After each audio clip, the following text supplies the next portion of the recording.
लड़के ने पहली बार स्कूल के मैदान में मुलाकात की। फुटबॉल मैच था। वह गोलकीपर है।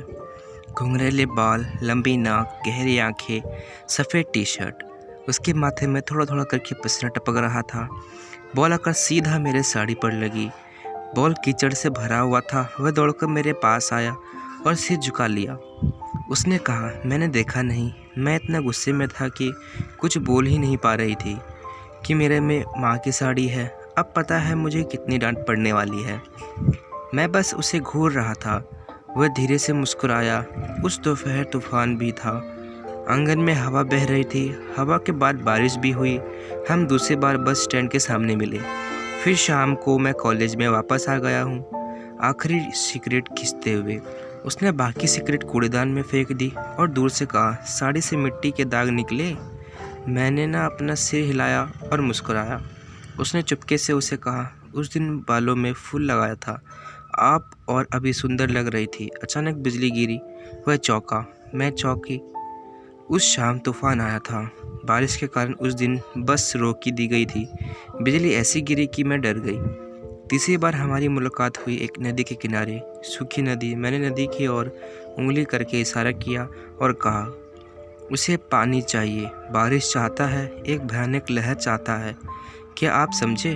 उसने धीरे से कहा, मैं तुम्हें समझता हूँ। उस दिन बहुत जोर की तूफान आई। नदी में पानी भर आया। नदी के किनारे पर पेड़ की शाखाएं टूट गई। उस बीच दोनों में से किसी को भी प्यार के बारे में बात करते हुए नहीं सुना गया। हम चौथी बार सड़क के कोने पर मिले। हाल ही में मैंने कॉलेज पास किया था, लेकिन कई जॉब नहीं थे। तब मेरे पास हाथ खर्च के लिए तो ट्यूशन पढ़ाती थी। हाथ में पेन लेकर सड़क के फुटपाथ पर नीचे सिर झुकाकर चल रहा था। वह अचानक सड़क के बीच में खड़ा हो गया और कहा, कैसे हो तुम? मैंने हमेशा की तरह अपना सिर हिला दिया। वह सड़क से हट गया, एक तरफ खड़ा हो गया और कहा, अच्छी बात है। मैंने उसे पीछे छोड़ा और चला गया। मैं 2 फीट आगे गया, तभी पीछे से उसकी आवाज़ आई, क्या तुम पहले की तरह बालों को बांधती हो? इससे पहले कि मैं पीछे मुड़कर देख पाते कि तभी बारिश शुरू हो गई। मैं वहाँ से दौड़ा। तूफान के बवंडर में बाल ढीले थे, बाल कमर से नीचे गिर रहे थे। आज उनसे मेरी आखिरी मुलाकात है।